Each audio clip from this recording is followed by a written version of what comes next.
नमस्कार दोस्तों, मैं आपका दोस्त विक्रम सिंह परमार आज एक नई योजना के बारे में आपको जानकारी देने के लिए उपस्थित हुआ हूं।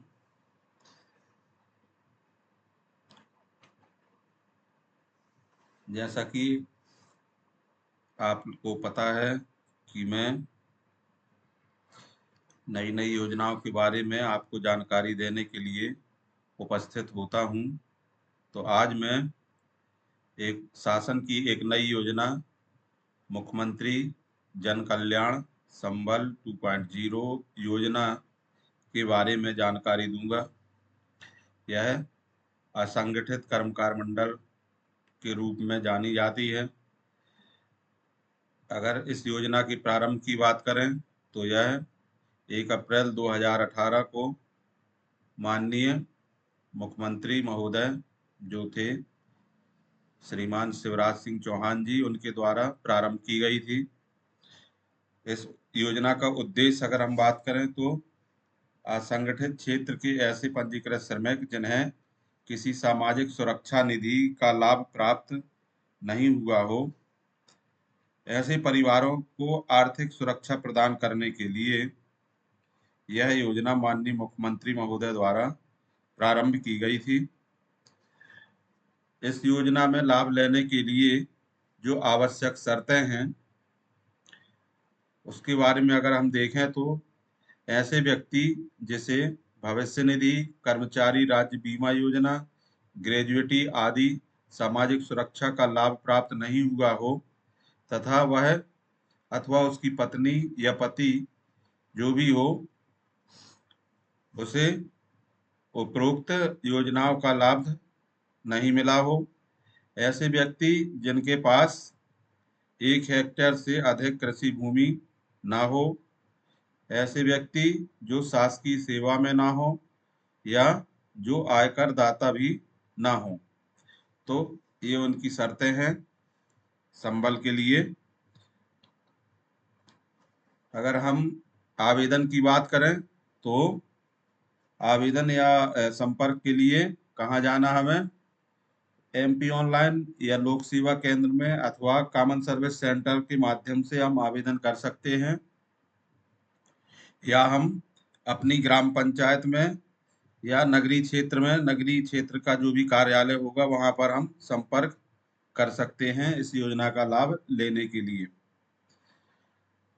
पदविहित अधिकारी की बात करें तो ग्रामीण क्षेत्र के लिए मुख्य कार्यपालन अधिकारी जनपद पंचायत महोदय होते हैं और नगरीय क्षेत्र के लिए आयुक्त नगर पालिका निगम, मुख्य नगर पालिका अधिकारी, नगर पालिका या नगर परिषद या नगर पंचायत के लिए होते हैं।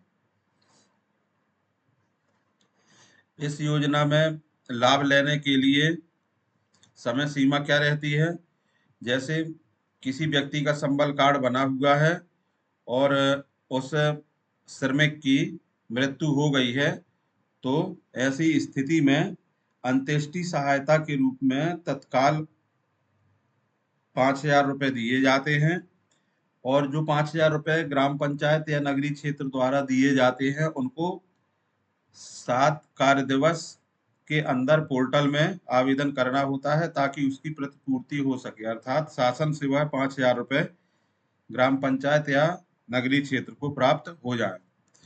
दूसरा 5,000 के अलावा दूसरा लाभ जो होता है इसमें अनुग्रह सहायता का होता है, जिसमें व्यक्ति को 4 लाख, 2 लाख, 1 लाख इस प्रकार से राशि मिलती है।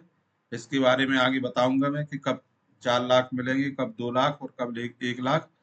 तो उसकी आवेदन की जो समय सीमा है, तो अनुग्रह सहायता हेतु जिस समय, जिस दिनांक को घटना घटित हुई है या श्रमिक की मृत्यु हुई है या विकलांग हुआ है, तो उस दिनांक से 180 दिवस तक अनुग्रह हेतु आवेदन श्रमिक कर सकता है।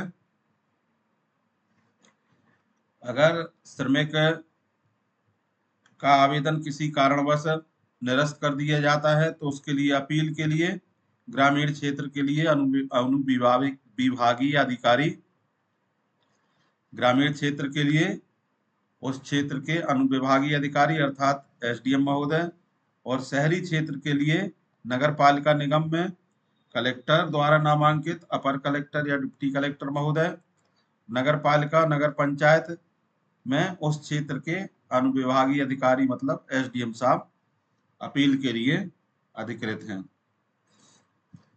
अब अनुदान की अगर हम बात करें संबल की, तो अनुदान में या वित्तीय सहायता में अंत्येष्टि सहायता के लिए के रूप में 5,000 रुपए दिए जाएंगे श्रमिक को। यह है जिस दिन श्रमिक की मृत्यु हुई है या अंत्येष्टि हो रही है उसी दिन दिए जाएंगे। और अनुग्रह सहायता की अगर हम बात करें तो अगर श्रमिक की मृत्यु दुर्घटना से हुई है तो उस स्थिति में 4 लाख रुपए मिलेंगे श्रमिक को। अगर श्रमिक की मृत्यु सामान्य मृत्यु हुई है तो 2 लाख रुपए मिलेंगे, या उस श्रमिक में स्थायी अपंगता आ गई है तो भी 2 लाख रुपए मिलेंगे, या आंशिक अस्थायी अपंगता है तो उस स्थिति में 1 लाख रुपए श्रमिक को दिए जाएंगे इस योजना में। हितग्राही को राशि के भुगतान की प्रक्रिया की अगर हम बात करें तो जो भी हितग्राही होगा अर्थात श्रमिक के जो भी अपंगता की स्थिति में श्रमिक स्वयं या मृत्यु हो गई है अगर श्रमिक की, तो उसका जो भी वारिस होगा उसके खाते में डीबीटी होना चाहिए। तो डीबीटी के माध्यम से डायरेक्ट उसके खाते में भुगतान किया जाता है। ऑनलाइन आवेदन करने के लिए ये लिंक है https://sambal.mp.gov.in/ एंटर कर देंगे तो वो पेज हमें खुल जाएगा जहां से आवेदन करना है। आवश्यक दस्तावेज की बात करें अगर हम, तो समग्र आईडी लगेगी श्रमिक की। समग्र आईडी में श्रमिक का मृत घोषित होना आवश्यक है, अर्थात एसपीआर पोर्टल से श्रमिक को मृत घोषित करना आवश्यक है आवेदन करने के पहले अनुग्रह का।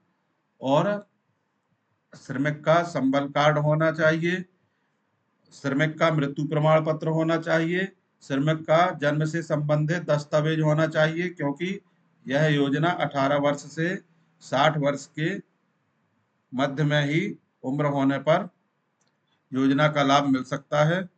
श्रमिक का आधार कार्ड की छाया प्रति होनी चाहिए। अगर श्रमिक का आधार कार्ड नहीं है तो भी वह आवेदन कर सकता है। अब आवेदक के लिए, तो आवेदक का आधार कार्ड होना चाहिए, आवेदक का निवास से संबंधित दस्तावेज होना चाहिए, और आवेदक के खाते में डीबीटी होना चाहिए। जिस खाते में आवेदक की डीबीटी है उस खाते की छाया प्रति यहाँ पे लगेगी। आवेदक की समग्र आईडी से जो मोबाइल नंबर लिंक है वह मोबाइल लगेगा, क्योंकि उसमें ओटीपी जाएगी। अगर एक्सीडेंटल केस है, एक्सीडेंट से श्रमिक की मृत्यु हुई है, तो फिर एफआईआर की कॉपी भी लगेगी। इस प्रकार से आवेदक अपना आवेदन भर के संबंधित नगरीय निकाय या ग्राम पंचायत में दे सकता है। इसी प्रकार की जानकारी प्राप्त करने के लिए कृपया चैनल को सब्सक्राइब करें, वीडियो को लाइक करें। बहुत बहुत धन्यवाद।